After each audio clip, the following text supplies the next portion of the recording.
کہ اس تفصیلی جائزے میں ہم ایک ایسی کہانی کو ڈیکوڈ کرنے والے ہیں جس نے حال ہی میں کافی سنسنی پھیلائی ہے۔ ہم بالکل غیر جانبدار رہ کر حقائق ٹی وی نامی پلیٹ فارم کے ایک بیانیے کا تجزیہ کریں گے۔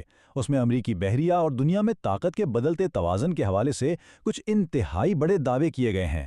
ہمارا مقصد یہاں ان دعووں کو سچ ثابت کرنا بالکل نہیں ہے، بلکہ بس یہ دیکھنا ہے کہ یہ پورا بیانیہ بنایا کیسے گیا ہے اور اس کے پیچھے کیا دلائل ہیں۔ تو چلیں شروع کرتے ہیں۔ ٹھیک ہے، تو آئیے اس کی گہرائی میں چلتے ہیں۔ ذرا تصور کریں، ایک اربوں ڈالر مالیت کا جدید ترین جنگی جہاز دشمن کے پانیوں میں ہو اور اچانک بالکل بلیک آؤٹ، مکمل تاریکی اور سارا کنٹرول ختم۔ یہ واقعی ایک بہت بڑا اور حیران کن دعویٰ ہے۔ ہم اس ویب سائٹ کی فراہم کردہ تمام تفصیلات اور کڑیوں کو ایک ایک کر کے سمجھنے کی کوشش کریں گے۔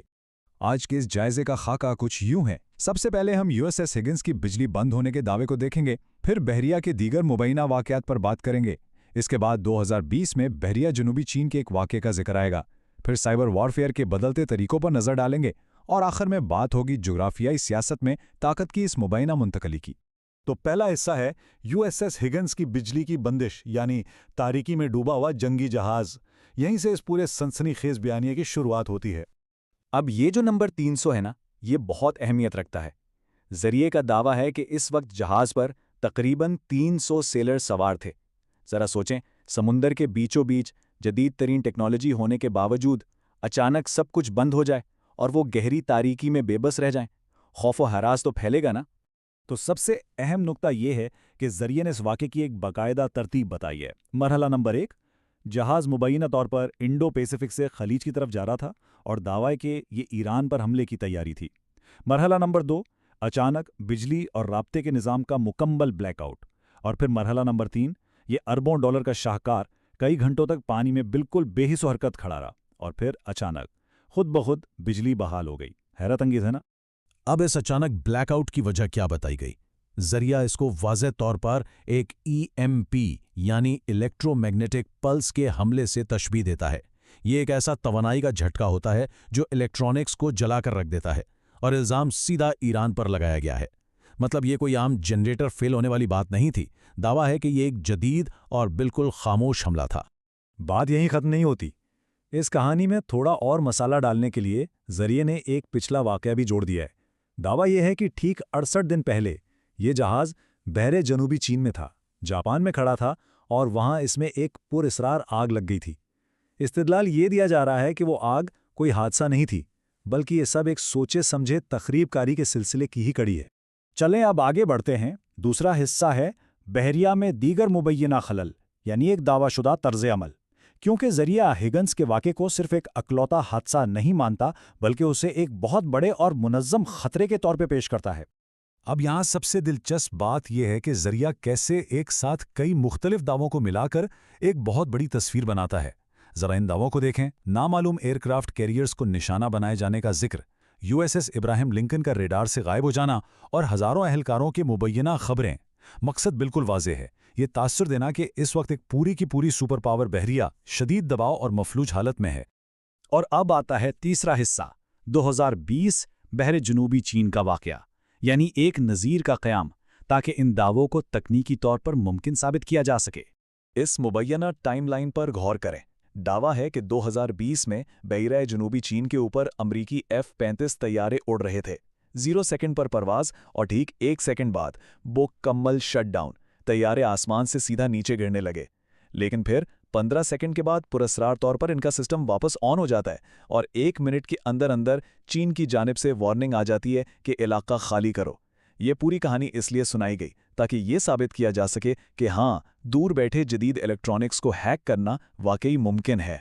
اب چوتھے حصے کی طرف چلتے ہیں، سائبر وارفیئر کے بدلتے طریقے، یعنی بازی پلٹ گئی۔ یہ وہ جگہ ہے جہاں یہ سارا تکنیکی استدلال ایک نیا موڑ لیتا ہے، اور یہ تقابل بہت ہی شاندار طریقے سے واضح کرتا ہے کہ ذریعہ دراصل پیغام کیا دے رہا ہے۔ ماضی میں ہم سنتے تھے کہ بڑی طاقتوں نے سائبر حملے کر کے ایران کی جوہری تنصیبات کا نظام بٹھا دیا، لیکن موجودہ دعووں کے مطابق اب کایا بالکل پلٹ چکی ہے۔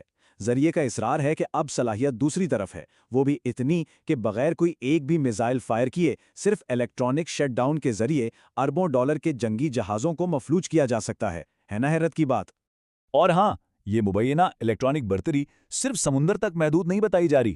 ذرا ان طیاروں کی فہرست کو دیکھیں، F-35 stealth fighters, F-18، F-15 اور یہاں تک کہ KC-135 ٹینکرز۔